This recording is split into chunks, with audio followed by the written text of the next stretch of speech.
This is Dabu7.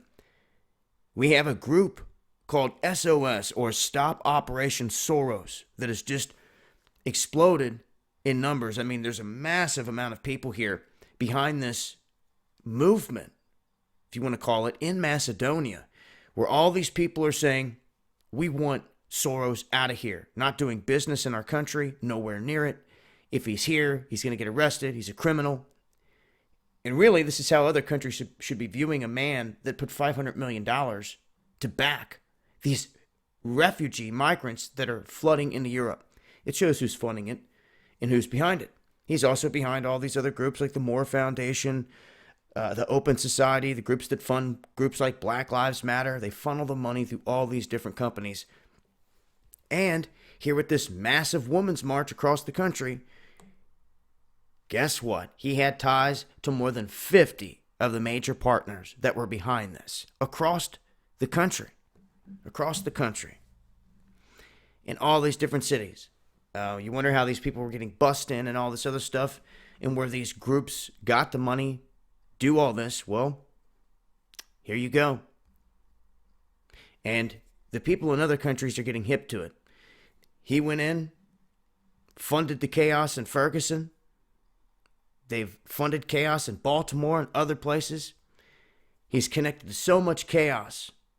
And that's what he loves to do, and it looks like he just gets away with it. Well, it's time it comes to an end. And hopefully, other righteous groups pop up, real deal groups that awaken and see this, and they stop this man from meddling in their country's affairs. Because he's one of the puppet masters, and he's got more above him and others around him that are just as greedy. But he's the one in the spotlight that doesn't seem to care and has been popped over and over again, funding the chaos. What he does is criminal. Many people say all the time, how is he not in jail? It's a very good question. But when you wield the money and power that he does, you can only imagine people take money and turn a cheek. And it happens all too often. It happens within the ranks of our government, with politicians, and that's what has got us into the position we're in right now. So, this man at it all the time and trying to cause chaos. And now we have this group, SOS, popping up in Macedonia, a massive movement looking to stop him in that country. And we'll see if other countries pick up on this. But you got to pay attention to what this guy's behind. Like I said, backing 50 groups here with this most recent massive march across the country.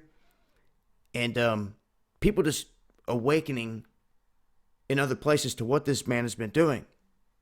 So it's time that everyone sees this, and really he needs to be brought in front of a court.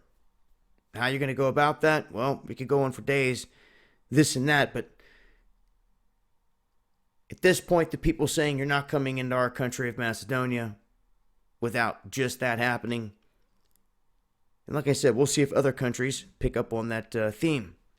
So it's about accountability and holding these guys accountable for their atrocities, period. So I will continue to update on this as I always do. One more thing to think about is they control the war fronts, both sides. You should know this by now. The world wars, I explained with the Rothschilds. Okay, even with what's going on with ISIS. For crying out loud, Donald Trump came out and told the whole world right before his inauguration that the Obama administration was the ones responsible and had created it, funded it, the whole nine. He said that in front of the whole world. So they should stop the funding there. Things should change. You see, you have to ask those common sense questions. If it continues, how? If they were running it, then that's criminal. They should be prosecuted. But will they be? You see? Or will they, ride off into the sunset, leave the country, go to their other mansion now and escape? They give so many pardons. You think that any of these presidents are going to be held accountable for anything? Like Obama? Look at the debt the guy has dropped on this country. I'll be talking about that more in an Underground World News video. Stay tuned. Keep your eyes peeled for that. Shout outs to everybody out there that helps share this information. It's appreciated. And until next time, this has been Dabu7. And we say Illuminati for a reason. To rid this world of the evil deception like this man.